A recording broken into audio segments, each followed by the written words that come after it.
Hello children, welcome to the virtual session of the chapter 2 Microorganisms, Friend and Foe.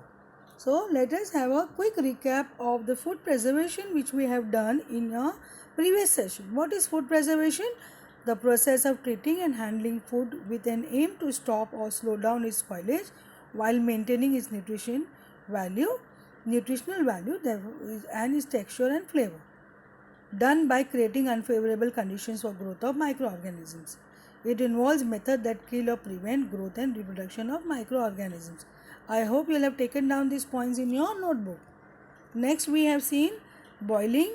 Boiling will help to kill microbes. So here boiling kills any harmful microbes present in them. Example, you boil milk and water. Dehydration, removal of water from food items will increase the shelf life. Like example, you have cereals and pulses.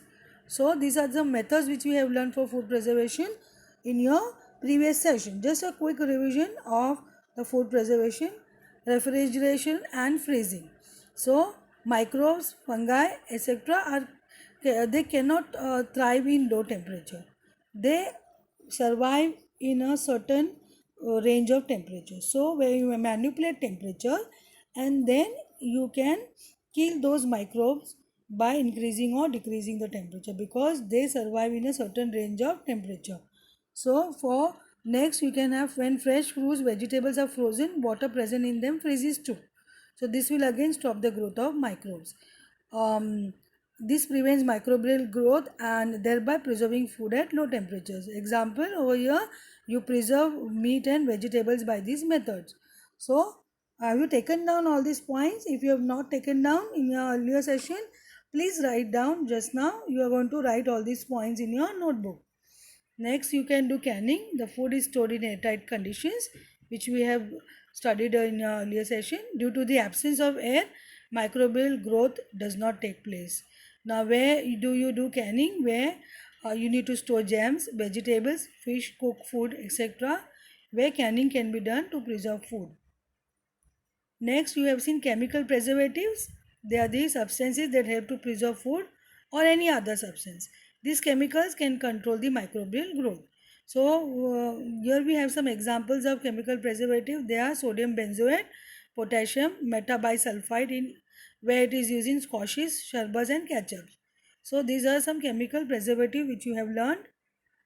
Pasteurization, we have learned, is discovered in 19th century by Louis Pasteur. In pasteurization, food is heated to a high temperature and then cooled rapidly. So you are going to subject this required food to a high temperature, and then you are cooling it suddenly. So it will skip that temperature in which the microbes will survive, and this will stop the growth of the microorganism.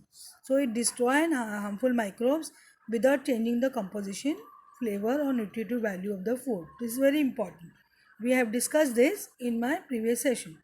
So now example, milk is heated to a high temperature for about a minute and then cooled rapidly. It is then stored at below 10 degrees Celsius.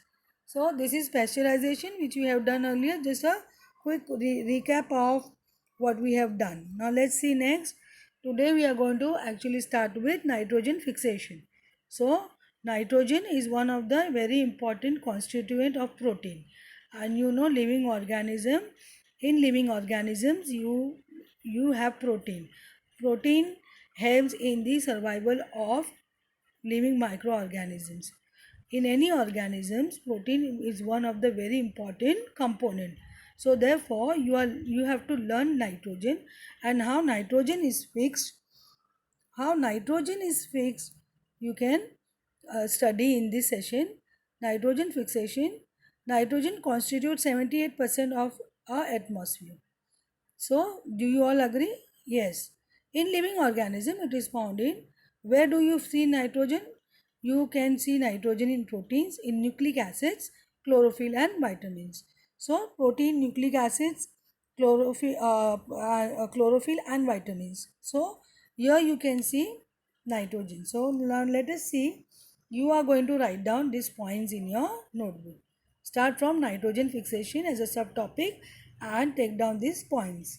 Next, you are going to write atmospheric nitrogen cannot be used directly by the plants and animals. It gets fixed by either by lightning or natural nitrogen fixers. So atmospheric nitrogen cannot be directly used by plants and animals.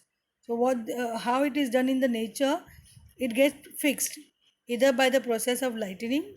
You must have observed lightning and thundering during rainy season. So lightning helps in fixing nitrogen, and also you have some fixers, nitrogen fixers in nature. So what are the nitrogen fixers we are going to see next? Nitrogen fixers, over here you have natural nitrogen fixing bacteria. They are rhizobium bacteria and cyanobacteria. Cyanobacteria, they are blue green algae.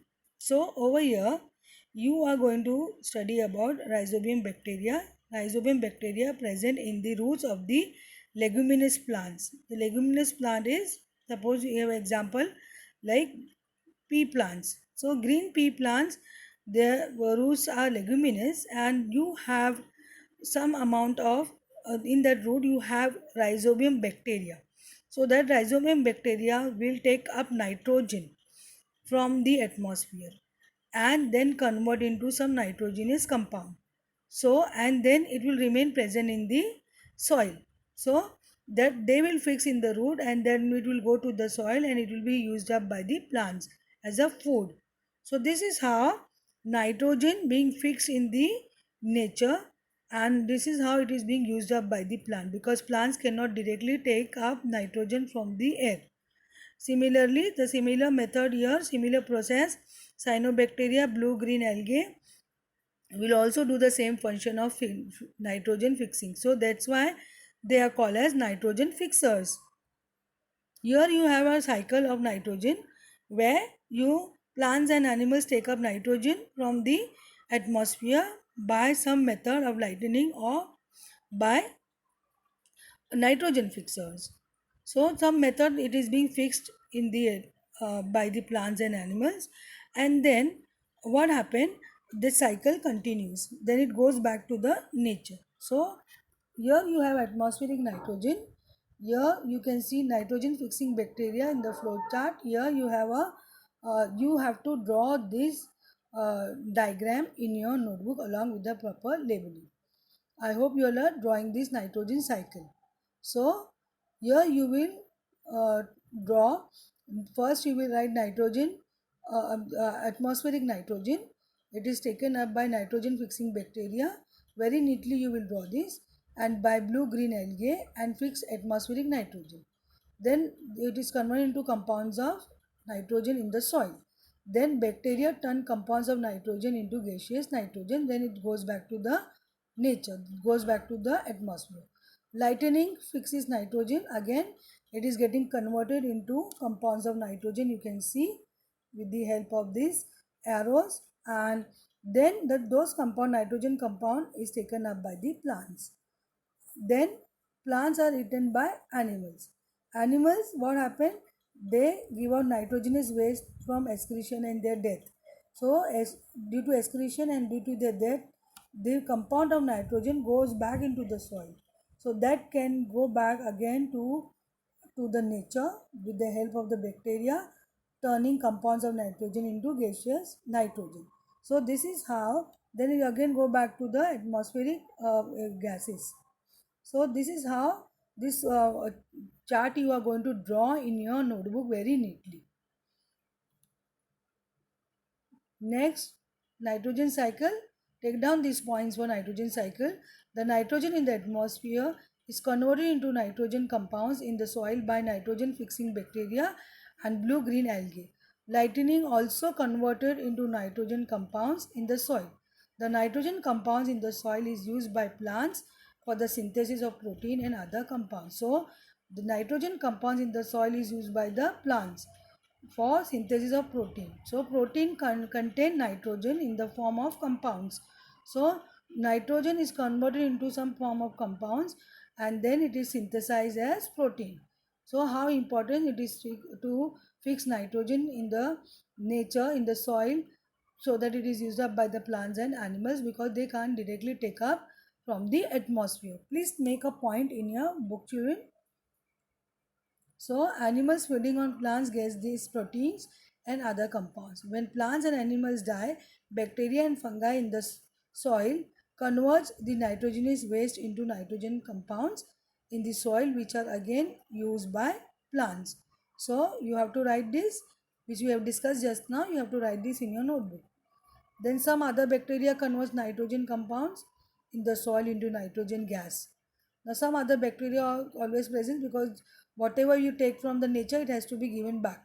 So when you take up nitrogen from the nature, you use it in the form of protein, then it has to be uh, uh, further split into simpler compounds, and then it is split into nitrogen gases. So there are some bacteria to do this. Nitrogen compound is a complex compounds where it can be split or it can be broken down again into nitrogen gases, and it goes back to the atmosphere. Hence the nitrogen in the atmosphere always remains constant. It has two. This is the law of nature. Next, you can see the plants over here with their roots. They have some kind of bacteria which you have learned just now. Rhizobium bacteria you have learned. So this bacteria help in fixing the nitrogen from the atmosphere and also helping in the breaking of the nitrogenous compound into nitrogen gas, which can again go back to the nature. Additional question over here you are going to write in your notebook for this chapter. Then in our next session, we'll continue with the additional question as well as textual questions. Discussion will be done in the next session. So here are some additional questions for what we have learned for this chapter. Take down in the notebook, filling the blanks. First one, microorganisms can be seen with the help of a dash, that is microscope. Blue-green algae fix dash directly from air to enhance fertility of soil, that is nitrogen. Third one, alcohol is produced with the help of dash yeast. You all know this. Fourth one, cholera is caused by dash, that is bacteria. I hope you all are writing, children. Next, you have carrier of malaria causing protozoan is dash. So, what are they? Female Anopheles mosquito. You all know this? Yes. Question number 6. The bread or idli dough rises because of what? Because of growth of yeast cells. Take down in your notebook now, true or false. Housefly is the common carrier of communicable diseases. True? Yes. Amoeba lives in colonies. False. It's a unicellular organism and it can survive independently. Question number 3 here, for true or false. Bacteria are also involved in the making of cheese, pickles and many other food items. True. Fourth one, polio drops given to children are actually a vaccine. Yes. We will go for next. Now I hope you all have taken down this in your notebook. What causes malaria? Malaria is caused by protozoa. Which you know the cause of malaria? Yes or no? Yes. So it is caused by protozoa by the female Anopheles mosquito. So and Aedes is the female mosquito which spread dengue. Question number 4. Which mosquito act as a carrier of dengue virus? Aedes mosquito act as a carrier of dengue virus. So you have to take down this question answer in your notebook. Next, name any two diseases that can be prevented by vaccination. So you know that polio and smallpox, when we all were small, that time we were given vaccine of polio and smallpox. So we have developed immunity for that, and we have developed antibodies to fight against polio and smallpox. So we all were vaccinated for polio and smallpox. Give two examples of algae. Now question number 6. So here you have two examples of algae. You have Chlamydomonas and Spirogyra. Next you have, give two example of protozoa, amoeba and paramecia. How are cholera and typhoid caused? They are caused by bacteria. So they are the agent over here is the bacteria. Okay, so please take it down. Give few examples of fungi. You have some examples of fungi over here: bread mold, penicillium and aspergillus. So you are going to write down in your notebook. Please take down question answers in your notebook. Who discovered penicillin? We have, you know this, in 1929 Alexander Fleming discovered penicillin. Thank you, children. Here we end with the session. We will continue with the additional question answers in the next session, as well as we are going to discuss textual question answers as well. Have a great day, children.